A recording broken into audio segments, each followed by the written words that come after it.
नमस्कार, मैं मयूर अलवेला और आप देख रहे हैं उदयपुर न्यूज। इस वक्त हमारे साथ होटल संस्थान दक्षिणी राजस्थान के अध्यक्ष सुभाष सिंह जी राणावत साहब मौजूद हैं। सबसे पहले चैनल पे बहुत बहुत स्वागत है सर आपका। सर बहुत बहुत धन्यवाद, आपने हमारी समस्याओं को उठाने के लिए जो आपने हमारे समय दिया है उसके लिए आपका चैनल का सबका धन्यवाद जी। अच्छा, आप सभी को बता दें कि भाई आने की मुख्य वजह ये रही कि जिस तरह से नगर निगम उदयपुर अपना एक हाहाकार और त्राहिमाम उन्होंने मचा रखी है, उसी का एक उत्कृष्ट नमूना एक बार फिर आपको दिखाएंगे कि किस तरह से नगर निगम के द्वारा एक तुगलकी फरमान यहाँ पर जारी किया गया।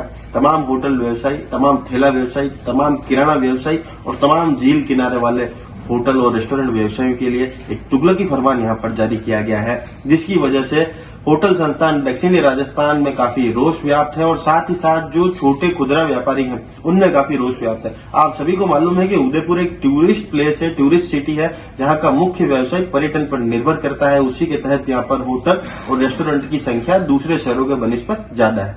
उसके बावजूद भी यहाँ का जो शहरी सरकार है, यहाँ का जो स्थानीय नगर निगम है, वो इसे पूर्णतः नष्ट करने पर आमदा है सर। जी सर, अभी क्या सर पूरा विषय क्या है, आज चैनल के माध्यम से बताएं सर। ऐसा है सर कि दिसंबर में, जनवरी से हमारा लाइसेंस दिसंबर तक के लिए रिन्यू होता है जी, और एक तो 10 साल के लिए रिन्यू होता है, एक साल के रिन्यू करते हैं। तो हर साल जब रिन्यू होता है तो बायलॉज जो है, इनके बायलॉज के हिसाब अकॉर्डिंग जो है हमारा को सिर्फ एक नगरीय विकास का जो है रसीद संख्या वो लगा करके और उनको जो फॉर्म हम अप्लाई दे देते हैं जी। और ये हमको होटल चलाने का और रेस्टोरेंट चलाने का दोनों का लाइसेंस नगर निगम जारी करती है जी। अब तक तो हम पुराने जो हमारे जो 87 2071 2015 में जो बायलॉज बने हैं होटल और ये खाद्य व्यापारी और इन सबके जो बायलॉज बने हुए हैं जी, उन नियमों से हम हमारे लाइसेंस रिन्यू हो रहे थे जी। इस साल इन्होंने वो सारे डॉक्यूमेंट्स मांगे हैं जो हमें अब तक नहीं कभी दिए हैं।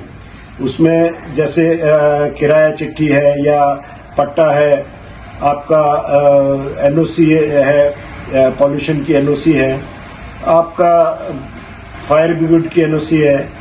तो कई तरीके के ऐसे डॉक्यूमेंट्स हैं जो सारे जो है हम जब नए लाइसेंस लेते हैं तब जारी होते हैं। तो ऐसी क्या जरूरत आन पड़ी नगर निगम को कि उन्हें वापस इन सारी चीजों के दस्तावेजों की आवश्यकता पड़ेगी? क्या निगम में पूर्व में जो आपने दस्तावेज जमा कराए थे वो निगम के पास उपलब्ध नहीं है क्या? जो 2015 का जो बायलॉज है उसमें सिर्फ यही दिया हुआ है कि सब आपने जिन भी परिस्थितियों में हमें लाइसेंस दिए हैं, रिन्यूअल में इन चीजों की किसी की जरूरत नहीं है। हम सिंपल इनका जो परफॉर्मा है उस परफॉर्मा को भर करके और दे देते हैं और हमारा लाइसेंस रिन्यू हो जाता है जी। अब वो ये कह रहे हैं कि साहब हमको ये सारे डॉक्यूमेंट्स चाहिए, तो उन डॉक्यूमेंट्स की पूर्ति के लिए हमें काफी समय चाहिए। और कई जो चीजें हैं जैसे फायर एनओसी वाली बात अगर हम करें जी, तो फायर में इन्होंने जब हम कहा था, हमने इनके साथ में कार्यशाला की थी इनके अधिकारी के साथ में जी, उसमें समय लगना स्वाभाविक है जी। उसमें हमारी प्रोग्रेस हो रही है, हमारे लोग उनमें चेतना आई है, लोग फायर उसमें इक्विपमेंट्स लगवा रहे हैं, तो उसमें समय लगता है। कई चीज ऐसी होती है जो आपका एक ही समय में, एक ही दिन में या 2 दिन में नहीं हो सकती है। पर इसमें जो आपने जो मेरे को बताया, ये पूरा जो डिटेल बताई, इसके अंदर तो बड़े होटल भी शामिल है। चलिए, बड़े होटलों के पास तो सारी व्यवस्थाएं होगी, हाँ उनके पास होगी।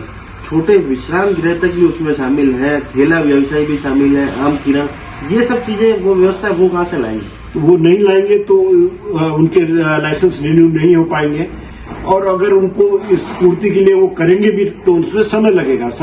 तो 1 तारीख के बाद में 10 रुपए रोज की पेनल्टी के हिसाब से उनको पैसा देना पड़ेगा। तो वो उनके समाज पे, परिवार पे उनके एक्स्ट्रा बोझ होगा और उनका व्यवसाय भी उसमें इफेक्ट होगा, क्योंकि कई लोग ऐसे हैं जैसे ठेला व्यापारी खुद अकेला ही काम करता है, तो वो इन सब कागजों के लिए जब भागदौड़ करेगा तो वो उससे उसका व्यवसाय भी इफेक्ट होगा और उसमें पेनल्टीज भी उसको देनी पड़ेगी जी। तो अब आप लोग क्या मांग करते हैं? हम ये कह रहे हैं कि साहब जो हमारे पुराने जिस तरीके से जो लाइसेंस रिन्यू होते थे, पॉल्यूशन की एनओसी एंड जो आपका ड्यूटी टैक्स जो होता था उसकी रसीद, जी, उसी के अनुसार आप हमारे लाइसेंस अभी रिन्यू करें अगर गवर्नमेंट ने कोई किसी प्रकार का कोई कानून में बदलाव किया है उसकी हमें जानकारी दें।